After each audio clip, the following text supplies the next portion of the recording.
Hey, you guys, it's Tuesday. Y'all probably think it's 12 o'clock, but it's not. It's 1 o'clock. Anything but average achieving success in life. And we usually come on at 12 o'clock, but had Yeah. something super important to take care of this morning. So better late than never. And I'm with my friend Nick Krem, who's going to bring some content for us today. Welcome, Nick. Oh man, I'm excited to be here. I got my whole timetable mixed up because I based my whole day off Trisha Turner's show. So when it wasn't at the usual time, everything got thrown off. So yeah, no, I'm glad that we're able to specify that and we're able to come on here. I'm super excited to be here with you. So my purpose of the message, I usually try to have a theme every month. And of course, Thanksgiving was thankfulness. And now we're coming into the end of 2020. And every year in December, I reflect on what have I done that year that I didn't want to do or I shouldn't have done. How has it helped my business or hurt my business and in my personal life? And what am I definitely not going to be doing next year? And so I like to get kind of pick people's brains because I think there's so many of us, we've going through this pandemic and we're still in it. And so it made us shift a lot of our businesses. And you, I think, is a great person to kick this month off with because you have a lot going on. You and I have been friends for years, and I've watched you just grow and grow and grow every year. I'm super proud of you. And so I want you to share with everybody, kind of what are you reflecting on for 2020? First, share what you're doing and what your business is so they know, and where you are in the world so they know, and then kind of what you're reflecting on, please. Yeah, Trisha, now that you mentioned it, me and you go back probably more than almost any, for myself personally, almost more than anyone in the real estate industry, just from the appointments today days, like we were on the phone all the time then, and then we just kept making the transition. So that was that's funny you bring that up. I'm like, I have known Trisha almost more than anybody else in the real estate industry and had a continual relationship with too, And it's just grown and grown and grown and morphed into different things, Yeah, no, it really has. And that's what's amazing about it. But, when you're talking about reflection of 2020, and you were actually part of this through the big pivot and the big shift of, right when COVID, and of course, I almost think of 2020 starting then because the months, what was there, 2 months before then, 3 months before then, and then it hit and then everything went into pandemonium from there, right? But I believe we were already kind of we were planning / letting you know that we're going to be coming through Houston. We were going to be doing an event. Do you remember that? I was already contacting you. I was saying hey, we're going to be there in person. We're going to be traveling, doing our events. And we had this whole plan planned out. We were going to be doing we were a week away. It was my first time in New York City ever. I was a week away from doing 4 events in 4 days in New York City. We're going to do one in Manhattan, one in Brooklyn, one in the Bronx, and then one in Long Island. So we're going to do 4 events in 4 days. We're going to go to New Jersey. We're going to go to North Carolina. And we were literally going to do a tour of the country. Right. Yes. And first ever. Yeah, a whole tour of the country, and just be knocking out events after events. We're going to be putting 2 days in between events, and if we're in one city, we're going to be doing multiple events. So we had a huge thing planned out, and literally overnight, every single event got canceled, right? And this is where the first pivot we made with our Live with Leaders event, where we decided, okay, we're going to be doing all these 16 events throughout the country. What if we just went live with all these 16 leaders? And that was the first big pivot. I won't say we were the first one to do a virtual mastermind, but we were pretty damn close with the group that we had. So stop right there. So for people paying attention, and if they don't know, tell them what the event was for. You had put together, what do you do? What was leading up to that event? And then what was the goal of that event? What was the purpose? Yeah, so the big goal of the event, it was really just to add as much value to the real estate industry as we can. That was the main goal of us traveling and doing these events too. Is of course, we have a business too. So I'm not saying we're going there with no call to action. So we were selling our content cards, which are digital business cards, which goes well with the whole virtual theme. But with the events, when we decided to go virtual, our main goal was just to get out there in front of everybody. It was just to really gain our authority and be able to spread the word of hey, we're in this real estate industry, we're making changes and we're disrupting things, right? We want to show people look, we're here to play. We have the big players on our side. We're partnered all over the country, which we are, with so many great people in the industry. So we're able to team up with 16 people. The great part is I messaged all 16 individuals that night. Every single one of you, Trisha was included in this event, so you guys know. All 16 people that night said, yes, I'm in. Let's do this. Let's go. 16 for 16. I thought that was really cool. Yeah, and I remember because we were all like, how are you going to pull this off? And you were like, don't worry about that. We'll figure that out. Right. I was like, because honestly, I didn't know yet either. So I was just like, don't worry about it. I'm still figuring it out. But, but that was the thing, we've never put on a virtual event of this standard before, right? So like what we were doing before this, and this was even before I started my own business, is we would help like Jay, Mike Reese, all those guys with their in-person events, like with the emails, with the ads, with the graphics. And, so we had a pretty good system for how to do these events. Yep. And that's actually what we were going to be doing with people when we traveled the country, is we were going to be hosting the events, like showing people how to do the process. And that was in it for like each person. So we were just like, what if we just do this same process, but do it virtually so we can reach way more people? And so when was our first one? Was it March? I think it was March. It was somewhere in March is when we did it. Yeah, I think it was like the end of March. Right when that stupid COVID reared its ugly head. Yeah, right. Like right when it happened. So it took us about 4 weeks to get it done. We had 16 speakers from across the country, 16 sponsors from across the country, all on the same live. It went in over 9 hours. And the amazing part is the average watch time was 5.5 hours. That's insane. Just think about that. The average person had that event on for 5.5 hours. We had over 10,000 people tune in live, and it was just such a great turnout. I got to give credit to the people that were on it. Of course we put it together, but if the content and the value that you guys brought wasn't great, average watch time would have went way down. But you guys brought yeah.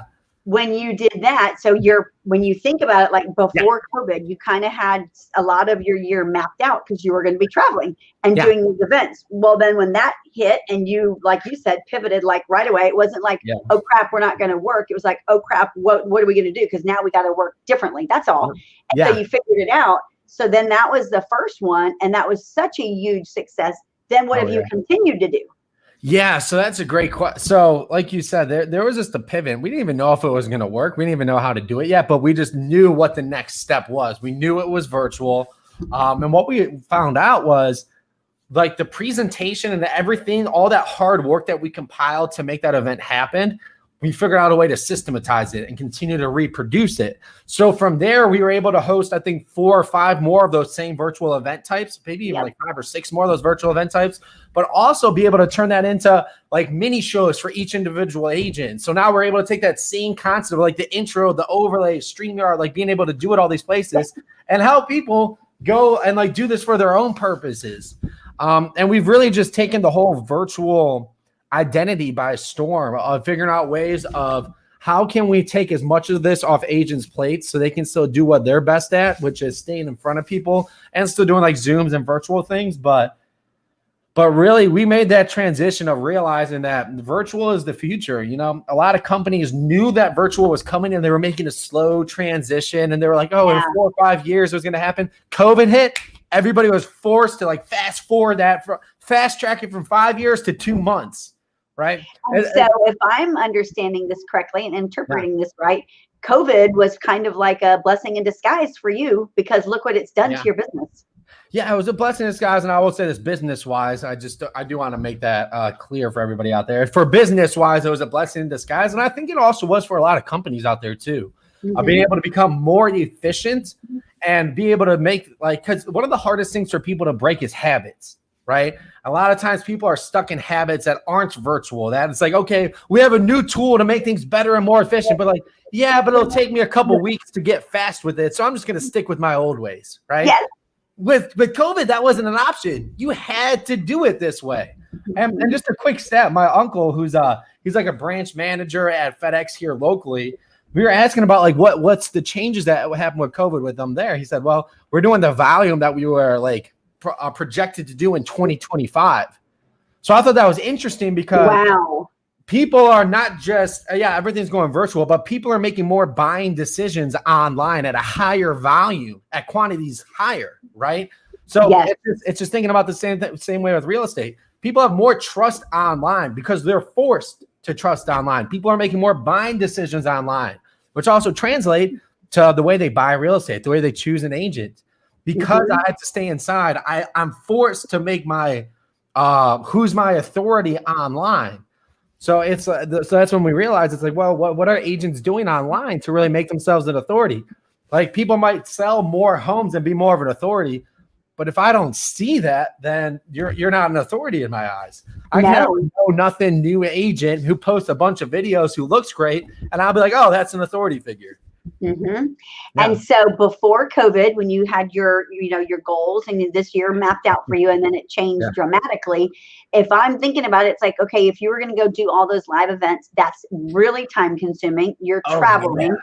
It's expensive, of course, and you got to incur some of those costs naturally. And there's a lot of planning. So now with you doing pretty much most of your business virtually, what has that done to your business? And how has it been harder to pivot, or have you found it easy? What's your thoughts? I think it was like, it was similar to us, almost to everybody. It was harder and more difficult at first, but once you can pivot your mind to it and start thinking differently, it became so much more simple. And even when you think about it, when you talking about it now, I'm thinking back to what my mindset was pre-COVID, and I'm like, man, I was going to do things the hard way. Go all these places, spend all this money, do these things, basically pay brick and mortar, pay to be in buildings, pay to be in a hotel. Oh, yeah. And my new motto is, if I can't do it from a beach, I'm not doing it. I love that. So now if I can't do it from a beach somewhere on my laptop, help people grow their business, run my systems, run my business from there, I'm not doing it, because I know that I'm not thinking right. And there's always a better way, and there's a more efficient way. So now we just realized everything can be done virtually. Everything can be done if you have the right people and you have the right process, you can do it virtually. And when this whole pandemic thing first came about, no one knew what to expect. It's never happened before. But then it was like, okay, maybe it's just going to be like a few months, and then we're going to go back to normal. And then it kept being like longer. Now it's freaking December, and some people are still shutting down. They're like, yeah, it's March. And so you're hearing companies that are like, you know what? We don't know if we're ever going back to our office. We don't really know what we're going to do. We know our whole business model is changing. Yeah. What do you think 2021 is going to look like for your kind of business, for other types of businesses, and what's your thought process there? Well, it's funny because I'm going to bring this back to, I remember I was sitting at this table. It's funny. I always bring up this Key West mastermind, but I sat at this table with this really high class group of individuals that were talking about, well, there's one simple question that this one individual asked. We went around the table. He's like, where do you do your best thinking at? Everybody went around the table. Someone's like, oh, on my runs, at my home office, when I'm on the treadmill, when I'm here. And then at the end of it, he's like, did you realize not one person here said in the office? Not one individual, all these people who do so much amazing things, who get so much done, not one person said they do their best thinking in the office. So he's like, so why are we telling people to spend all your time, energy, efforts in the office if not one of us does our best thinking there? So what I'm thinking is going to happen is a lot of people are going to start realizing, like, hey, if I don't have to pay for this whole office space, not even just the space, then even like the water, like everything that goes with it, then why are we going to do it? If we can get the same work done. Now, I've been talking to a lot of other people in just other lines of industry too. They're like, man, I love working from home more. I can get more done. There's less distractions. Less gas money going in. Like, I feel like morality is higher between the people. And guess what? Once it lifts, whatever the heck happens with it, people can still go out to eat and drink with their coworkers, which is really weird where the, what's it called? Like the culture and stuff is driven in the office. Yeah. But the big culture and the big like connections are made when you go to lunch, when you go out for drinks with the employees. Right. So I still think that's where you can still have that connection, but people will be better off working from home. And I mean, I'm looking at all these buildings because we have a place downtown here. I'm looking at these buildings constantly. I'm like, those are going to turn into residential is my thought. Isn't that crazy? I think it's going to be, go ahead. You know how Michael Reese is such a problem solver and he's so deep, and I think about this often. When I met with him and Jay, it was in August or September of 2018. I went there to meet with them. And I went into their work building, and it was a shared workspace. And I walked in, and the first floor, it was a big office building. First floor was a reception area, and there were stairs everywhere. It was like a really cool environment. And so I went up the stairs where they were, and there was like all these offices up there. Some of them had glass doors, and there was booths, there was tables, there was computers everywhere. And I was like, and there was different companies. Redfin was up there. I can't remember. There was like big companies. There was a lot of them. And we met at a booth.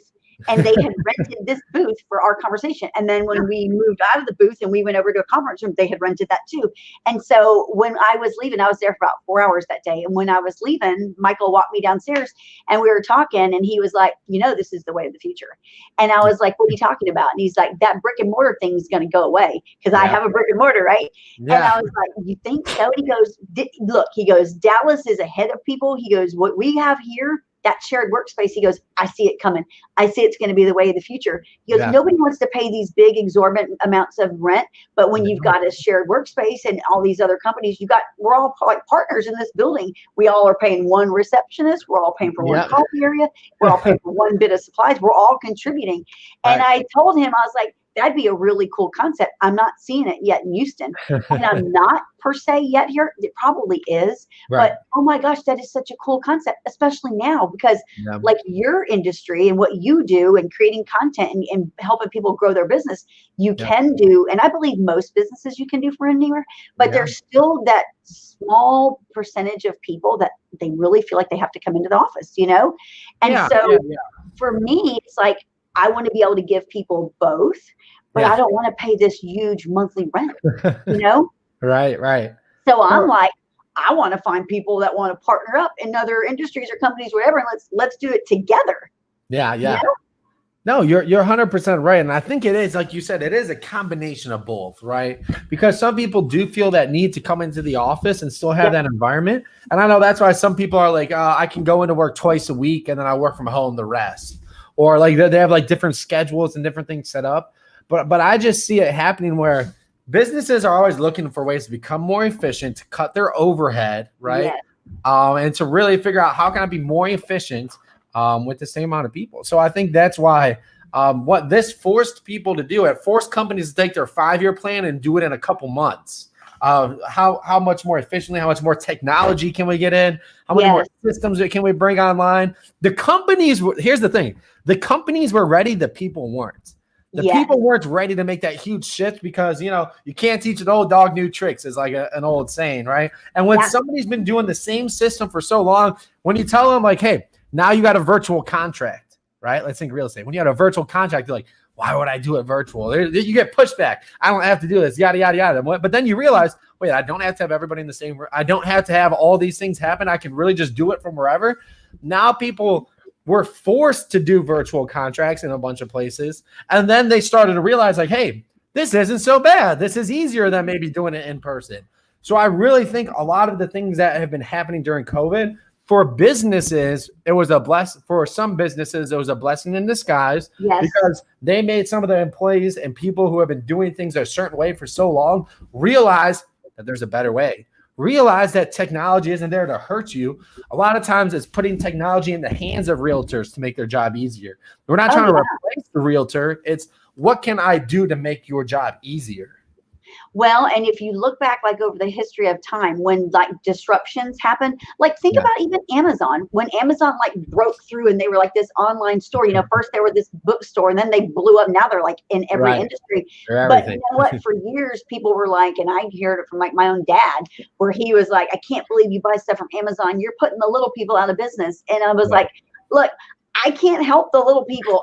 I mean, here's the deal. Convenience. People are going to pay for convenience all day long. And that was years ago. And so when you look at like disruption, it doesn't ever go back to the way it was. It's not like Amazon is like, yeah, that kind of didn't work. We're going to go out of business. No, they've like blown up. Just like virtual stuff is now, where people were like, yeah, we're not going to continue meeting on Zoom. You know what? They're more and more and more. Yes, you are.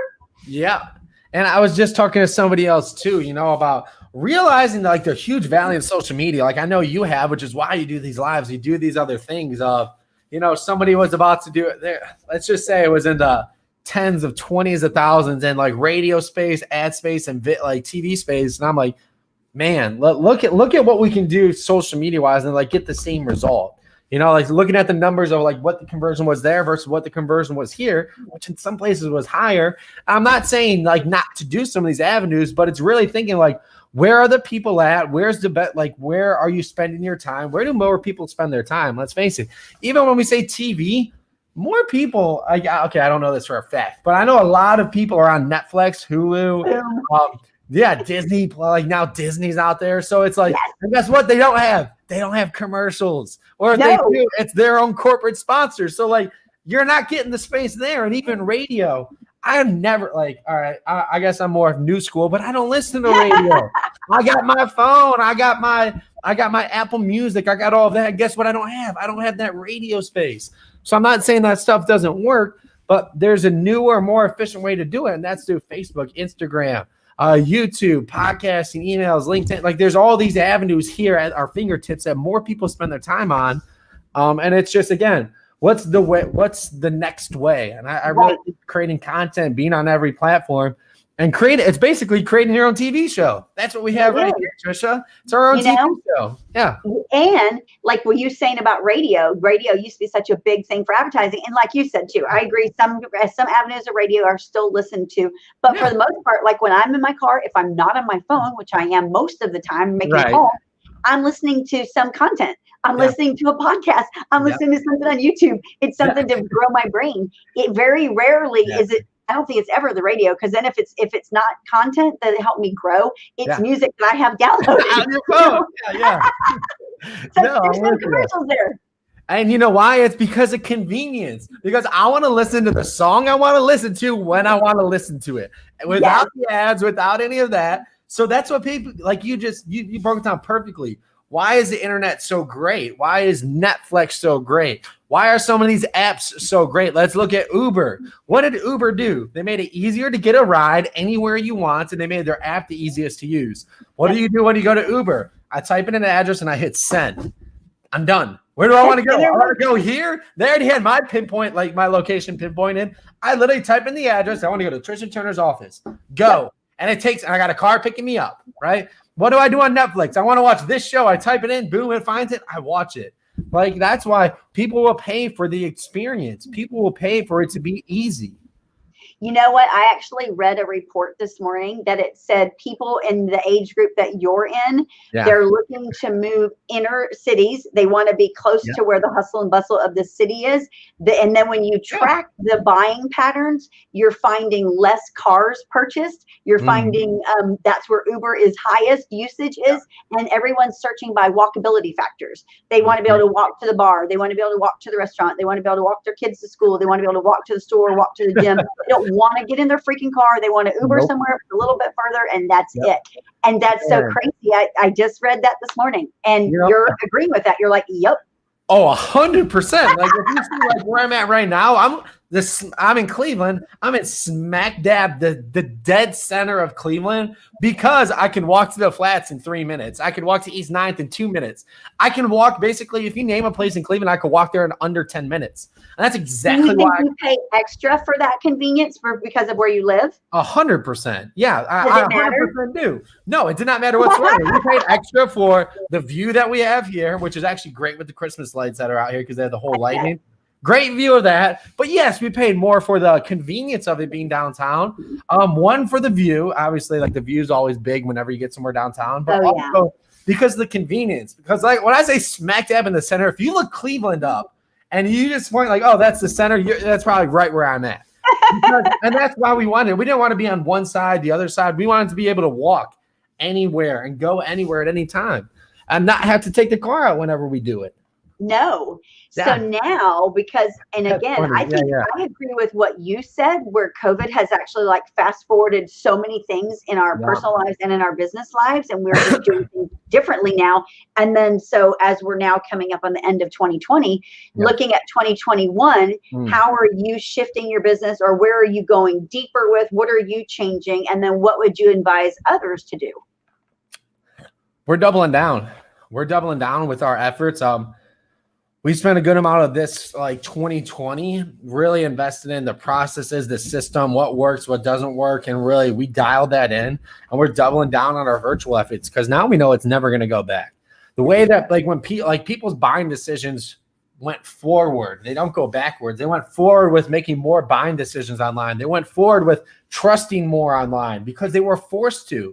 Like we said, like FedEx, like that's why that was so big to me. People like they had the volume of 2025. That means more people trusted online. More people were able to make buying decisions online than what they projected it was supposed to be in 2025. So that's why with real estate, with everything going on, more people are comfortable with saying, this person's an expert. This person I want to work for. This is the house I want to see online because they were forced to, whether it was buying a home or not during COVID, they were forced to look at more things online and say, I trust this, right? So now as agents, how can you get people to do that same process, their buying decision process online and say, I trust this agent. I trust this company, right? So that's why for us, 2021, we're doubling down on our efforts of helping agents go virtual, helping them create their brand, be on every platform, and show people that I am the expert. You will see me everywhere. You will hear my same message come across all platforms, and it's really as simple as that. If you're in front of people most, if you own the mind share of your marketplace, you're going to own the market share. So we want to help people own that mind share, stay in front of people, keep hearing your message heard. So when they think real estate, they're going to think Trisha. Yep. And that's what you want. Yeah. And there's so many people that are like old school and they're like, I'm uncomfortable in front of the camera. And it's like, get uncomfortable. Right. Okay? Stop trying to make it pretty. Stop trying to make it perfect. Right. I'm the most, and and everyone here that works with me knows I'm the most tech unsavvy person that there is. Like, it's a joke here in the office. I admit it. I don't know why. It's just a challenge for me. It's like a roadblock. It just doesn't connect up here, but I can do it. I can get on video. I can do it. I do it every day. It's like, you don't need it to be perfect. Be real. That's what people want. They want real. They want to see what you're really doing. What do you really think? Not the fake crap. Yeah, you're 100% right. And if you don't know how to do it, you hire people who do know how to do it to help you with it. All day long. And don't you work in other industries besides real estate? I mean, we worked in the real estate industry. We've helped like mortgage, title, survey. So like we mainly stick in the real estate industry because that's where our roots are. That's what we know best. And at the end of the day, we always say, man, the real estate industry, there's always enough to go around. There's so many people that are in it. There's so many people that really need to go virtual and help their business. So we know real estate very well, like the back of our hand. So that's where we're pretty much putting our foot down with our business right now. Well, and you work with the top producing teams and brokerages across the nation. How many groups do you think you're working with at this point? How far has your business grown when you're looking at where you began? Man, so with Content Cards, I know we're well over 600-700 like people across. So with Content Cards, which is cool, we're in all 50 states, parts of Canada, and parts of Puerto Rico, which is really cool. That was cool, and that's in under 2 years we were able to do that. That's awesome. So now we have our Creme branding, which we have like Instagram, Creme content, and everything that we're doing. I love that. Yeah, Instagram. Yeah, that's that. I don't know. I don't know how we call it. It was just like it just worked. Man, we're definitely over 50, maybe 75 people that we're working with hands-on with their content and repurposing it all over. And again, like you said, a lot of these are big-time agents, big-time brands, and everywhere from the very top to the very bottom of people who just want to get started.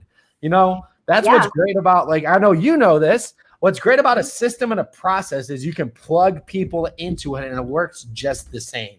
And that's what we're able to do. Another thing that's super cool that maybe some people don't know is that it's you and your brother that are partners. So it's a family run business, which is so cool. And y'all are like yin and yang, You're the face and you're the energy and you're the outgoing person. And he's behind the scenes running stuff too, but y'all collaborate and y'all are killing it. I'm so proud of both of y'all. I've actually never said we are a family run business. You are right in that fact, because it is me. When I always say my brother, like, oh yeah, your brother. I'm like, no, like my brother, like same blood brother. So there's me and my brother who do run it. Of course, we have a bunch of other people that are on the team now too, which is exciting. We just keep expanding that aspect, but.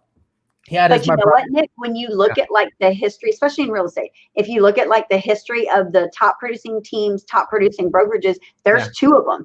There's either a husband and wife, or there's two partners like Jay and Mike. There's two.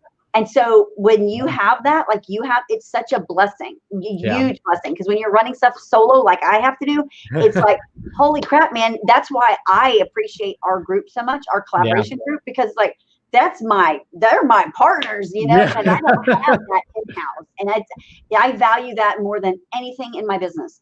1000%. I think that's great. Like you were saying, like what you've also been able to do is really leverage the group, have your back. You have questions, you can go to the group and they're really there for you, which is amazing. You know, we've been able to grow our business through the group and through the people that we work with. So I think we just have such an amazing group of individuals here that, I'm just so blessed to be a part of them too. But you know what it goes down to? You know, it's that old saying, people don't do business with you unless they know, like, and trust you. It's that same thing. Like you're working with people that I know, like, and trust. So when they're like, oh, I'm working with Nick, then it's like, oh, it's a no-brainer. Then it works. You know, same thing. If I say, oh, you call Nick, that's who I use. And they're like, oh, they don't even look for anybody else. Why would they? They trust it, you know? Yeah. And it goes back to, like you said, that online thing like FedEx, it's trust. And, you know, with COVID and this pandemic thing, people don't want to go out and they don't want to go in these crowded stores. And that's why that online shopping is blown up like crazy, you know? Yeah. People so will don't it ever go back? Yeah. I don't know, honestly. You know, I feel like there'll still be people who do. You know, I'm not saying those places will go out of business, but I just feel like more people, they were forced to go online and make buying decisions. And once it's like a switch flips. And once you force somebody to do that, they're like, you know what? That wasn't so bad. And then they do it again. Then they do it again. And they do it again. They're like they don't even think about going back because it's so much easier. It's at their fingertips and they can do so much more. You know, I'm sometimes an old school person when it comes to like technology stuff. And I'm a big TV watcher. I never have been really. And so I was like a latecomer to Netflix, total latecomer. In fact, we just started watching it probably like 6 or 7 months ago. My husband stumbled across some show. I don't even know why. And he was like, hey, I found this really cool show. And I was like, really? Where'd you find that? And he's like, Netflix. I go, really? And he's like, yeah, check it out. And so we checked it out, got freaking hooked, of course. And then we're binge watching that. And then that ran out and that series ran out. And then it was like, then we found Ozark and it was like, holy shit, that thing is amazing. So then we like binge watch every series, like everything. We went back in time to the beginning and now we're out. We're like, man, what's next? You know, but it's all on Netflix. It's like, wow, I never knew how cool that was until I experienced it. It gets you. Yeah. Until you experience it, right? That's the thing. Once you experience it, because you hear about it, and that's what, I mean, we talk about the same thing with content, right? We can tell people we're the best, or we can show people we're the best. We can tell people how great our partners is, or we can show people how great our partners is. That's what's so valuable about content, especially video content, is I don't have to tell you. I can show you. I can show you a video testimonial. I can show you a house that we just sold. I can show you one of our partners and what we can do. So I think that's what's so amazing about the video and the content is, like you said, it's the closest to an experience you can get without you specifically being there. Yeah. And you know, another thing that I think people don't ever think about, and one of the reasons that I do it is that, like, for your kids, like my mom passed away 10 years ago. And so I don't have any video of her. So I can't hear her voice because I don't have any recordings of her. I can only look at pictures. We just have pictures of her. And so for me, I create so much content. There's thousands of videos and hundreds and there's audio of me everywhere. I told my kids this like a month ago. I said, you know what, y'all, when I'm dead and gone, and your kids will know. You can have a virtual my voice. They'll never forget what I looked like then at that age. You know what I'm saying? That's such a cool thing. And we're able to create it for free. I never thought about that. Wow, that's really cool, man. My kids, well, if I ever have kids, we'll knock on wood. They're going to have so much content of mine. They're going to be like, if they ever can create like a virtual person or an AI, they'll have like an exact replica of me with all the content that we have. And on top of that too, there's a saying that somebody brought up too. It said, they said, what was it? The grave is filled with unwritten books. So I think that is going to change a little bit. And now it's going to be the graveyard's filled with untold stories, because through social media and through videos, now you can tell your life story. You can tell your story. You can help other people tell theirs. And for the people out here who don't do that, like you said, my kids, my family, everyone can go on here and they can learn so much about me, my story, my life. Heck, I might not have even been sharing it with them before. And I'm out here sharing my story on social media about different things. And I think That's what's going to be changed. The graveyard's going to be filled with untold stories. And I truly believe that everybody has a story that can benefit society, that can benefit at least one other person, whether it makes them feel like they're not alone and somebody else is going through this, or maybe you figured something out that can help somebody through it. I believe it's selfish to hold on to our own stories because so many people can really benefit from it. But you know what, Nick? I agree with you 1000%, but there's still so much of our population that is all about me. What about me? What about me? And they don't want to share. They don't want to help others. And so I think it's ultra important that we do get our messages out there because we want to be the difference. We want to be the ones making the difference and helping the people get out of that situation that they're in, or know that they can live an abundant life, or know that there's somebody that will help them. And I'm not going to even want anything from you. I'm just trying to help you. Right. You know? No, yeah, you're right. You are 100% right. So I hope 2021 has more of that, more of what we do, and more of the collaboration. And I think when you have that in the world, that it'd be such a better place and a better business, period. You know? Yeah. No, so for real estate agents that are paying attention right now, what are 3 things that you think they need to get really better at for 2021 and get laser focused on to grow their business? 3 things they need to get better at for 2021, Trisha. All right, you're catching me off guard. No, we got this. 3 things. The first thing is they need to become more consistent with their content, right? So chances are people have tried it before, maybe it didn't work. Chances are you might have shot one video and it didn't get the results you wanted, but it never does. It's never the first video. It's not the first month. It takes time to get your brand going and to get that going. So for the first bit of advice is be consistent in 2021. The second is start doing video. You know, I always said we're still in the golden age where you get video and you get brownie points. Again, with COVID, with everything going more virtual, that timetable has went from here to here where it's important to start doing video. I'm not saying it's too late.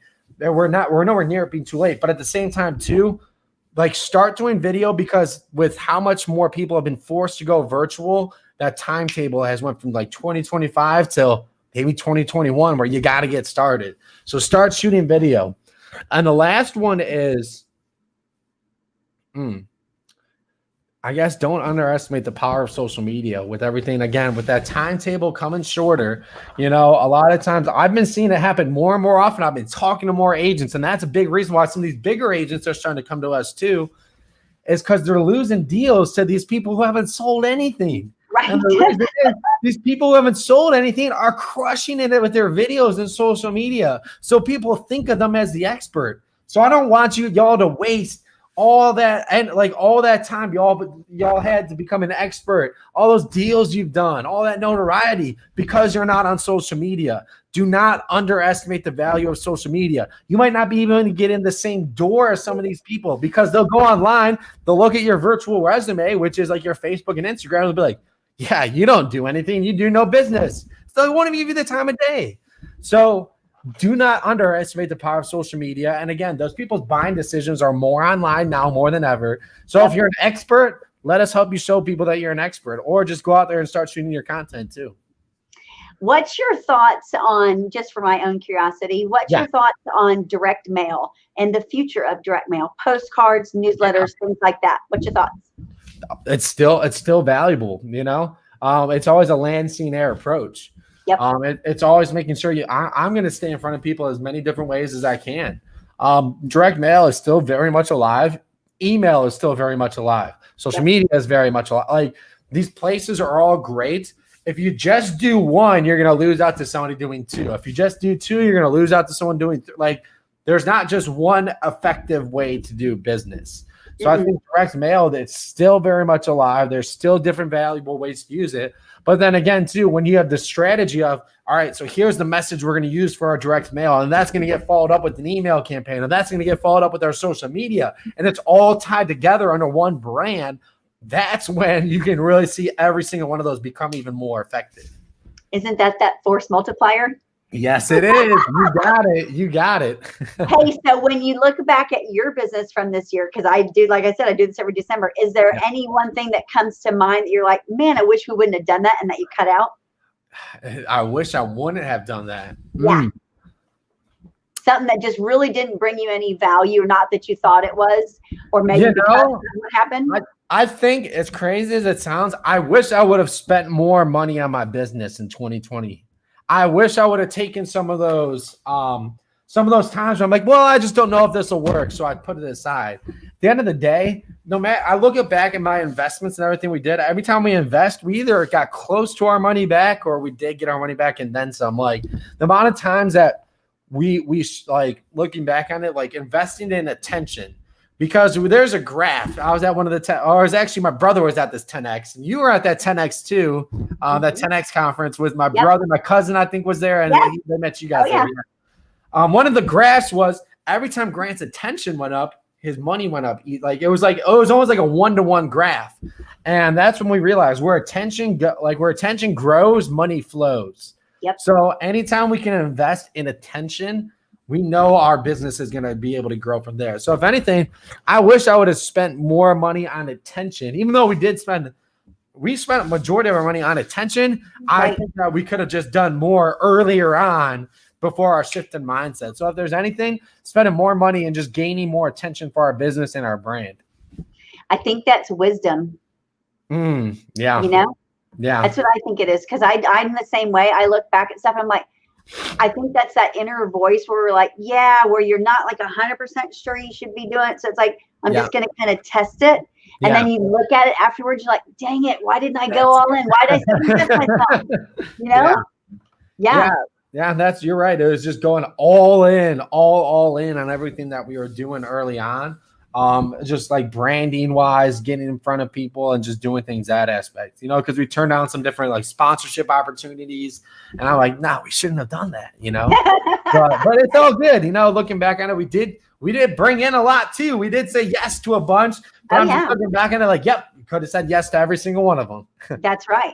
Yeah. But at the end of the day, you guys have grown like exponentially. Every year you've grown and grown and grown, and your business has shifted so much. And I'm pretty sure in 2021 you're going to have even greater things that we'll be hearing about.